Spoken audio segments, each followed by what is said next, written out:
Noney amasung Tamenglong jilada hojiksu ningthamthagi ka henna ingba phibam mayuknari jila ani asigi mafam kayada un phawba taba yauri handakta khapum tampaki rongmai Baptist Churches Council RBCC gi 5th Women Conference pangthoklingai manungda tampak asigi mafam ayambada un taba gumba phibam ama thengnaki climate change ki chaithengna oigidoribara handakti jila ani asigi ningthamthagi matam henna sangdorakadara haina khanabasu lei aduga ingbasu nongmagi adum henjelakpagum tawri adubu fanna ingdonasu Christmas dagi New Year fawba chatharakliba kumhai singda miyamna thawai yauna saruk yanaki aduga haujiksu jila animakta lohongbagi amadi atei kumhaigi season adum oibana miyamse harau kumhaida aduma ingba kaunaduna matam lenari kumhai sing ase loisin khrabadi lo singubagi thabak pangthoknaba hauraktuna miyam mapum oina lomi sing thabak kanna chinnarani yahau nganba kangbudi hojik pamlogi damak sem sanaba ure mafam kayada langmai thabasu thengnare adubu matang asida panjaningba wafam amadi lau singubagi mingda umang pangkok kokthokpa maru oina ising thokpham oiriba lokna singbagi akoibada umang kokthokpa amasung langmai thabani singba taubadi afaba oiroi masina kanaba piba mahutta mangjabana hengani amaromda Noney amasung Tamenglong jilada chawkhat thaurangi thabak kaya hojiksu leptana adumak paikhatli adubu jila ani fauna chatliba National Highway 37 Imphal jiribam lambi dabalengi pangthokliba thabak asidi miyamna peningai oidre quality maintain tawdre amasung thabak yamna taple haiba miyamgi wakat kaya leiri amarumda ningthamthagi matam oibana lambi semliba mafamsing asigi upulna chathok chasinda khakta natana miyamgi punsidashu chauna akaiba pire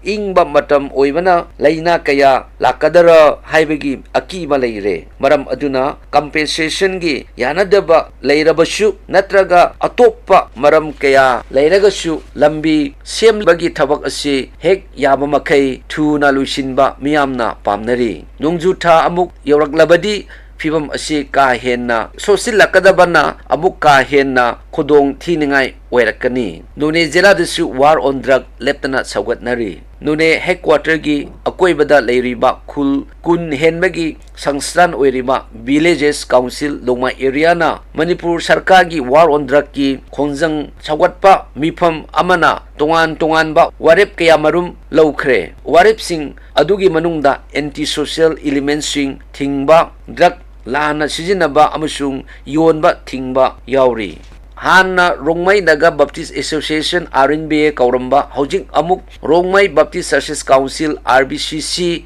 haina khangnaraba Rongmai Baptist Christian singi khwaidigi chawba sangstan asigi sahi manga leiraga pangthokpa 5th Women Conference handakta Noney jilagi Gaidimjang ground khopum tampakta pangthokre conference asi covid laichet laikibadagi sahi anirom thengtharaga pangthokpani masigi thimna godly women in the changing world ni numit humni gi conference asida akhang ahei kayana wa ngangba choir competition seminar jagoi isai kayana mapum oiba saktam oiki conference asigi matangda Central Steering Committee gi chairman Sri Ringamang Gangmaina asumna hai Women Conference gi MN object sidi Rongmai women asibu asumbal lambida chahanba ngamngani aduga aikhoi labak che chokathanba ngamngani hana asa tawje asigi meramna 5th Women Conference se aikhoi satharibani